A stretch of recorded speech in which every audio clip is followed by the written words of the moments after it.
Welcome back to Explaining Everything, the channel where we dive into the stories and mysteries behind everyday things. Today's question comes from one of our curious viewers, Wire Goblin 67. Thanks for the suggestion, Wire Goblin. You asked, why do power lines use aluminum instead of copper? Now, if you've ever looked up at those massive electrical cables strung across the sky and thought, I wonder why they didn't splurge on the fancy copper stuff. You're not alone. On paper, copper seems like the obvious choice. It's a better conductor, it's shiny, it's the pop star of metals. But nah, aluminum gets the power line gig. So, what gives? Stay tuned as we break down why aluminum got the high voltage job right here on Explaining Everything.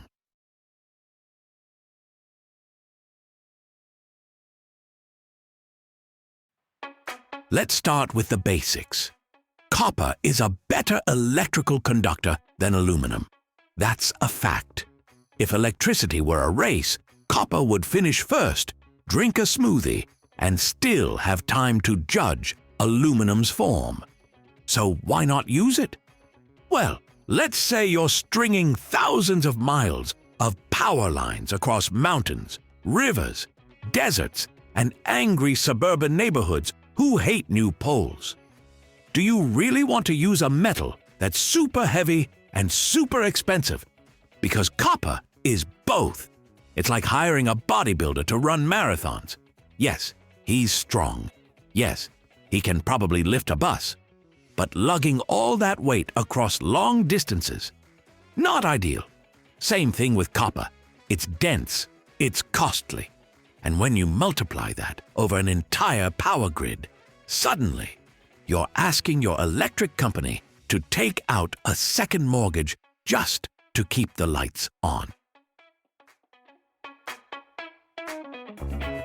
Now enter aluminum.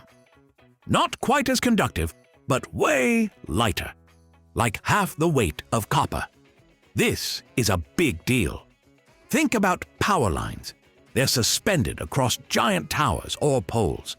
The lighter the wire, the less tension and sagging, and the fewer structural reinforcements you need. It's like trading a giant sack of potatoes for a yoga mat.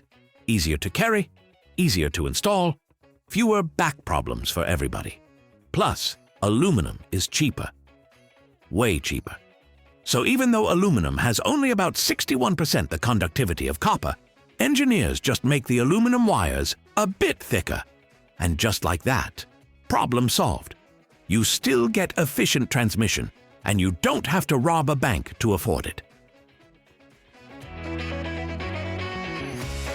Okay, so we've got lighter and cheaper. But what about corrosion? Copper is pretty corrosion resistant. Aluminum, not so much. At least, that's the rumor. But here's the twist. Aluminum does corrode. A little. Then it immediately forms a thin oxide layer that protects it from further corrosion. It's like aluminum gets a paper cut, then instantly grows a tiny scab that stops the bleeding forever. That oxide layer sticks tight and seals the metal underneath. Unlike rust on iron, which flakes off like a sunburn, aluminum's oxide layer stays put. Engineers love that. It means the metal lasts longer in the elements, even with rain, snow, wind, and confused birds constantly landing on it. So yes, aluminum corrodes, but in the "don't worry, I got this" kind of way. Respect. Now, let's not pretend aluminum is perfect. There is one annoying thing about it: joining it to other wires. Back in the 60s and 70s, people used aluminum wiring in houses, but they didn't know that when aluminum is squished down in connectors, it expands and contracts more than copper, which caused loose connections, which caused overheating, which caused some houses to become accidental bonfires. That's not great. But modern power lines have figured it out. Today, Special connectors and coatings are used to join aluminum wires safely and securely. Problem solved. So, yeah, aluminum isn't the easiest metal to work with, but once you figure out its quirks, it's reliable. Like a weird uncle who always parks crooked, but never forgets your birthday. Let's talk about heat. Because when electricity flows through a wire, it doesn't just sit there politely. It rubs elbows with the atoms, generates friction, and turns into heat. Kinda like trying to cram into a tiny elevator during rush hour. And guess what? Too much heat equals energy loss. Now, copper handles heat pretty well, but aluminum's got a neat trick up its sleeve. It has a higher resistivity, yes, but it also dissipates heat more evenly across thicker wires. So, when engineers design aluminum conductors for power lines, they factor in that extra width not just for conductivity, but to help cool things down. It's not perfect, but it's predictable. And when you're running thousands of volts over thousands of miles, predictable is exactly what you want. No surprise meltdowns, no sizzle fests, just clean, steady power flowing from plant to pole to plug. So, why do power lines use aluminum instead of copper?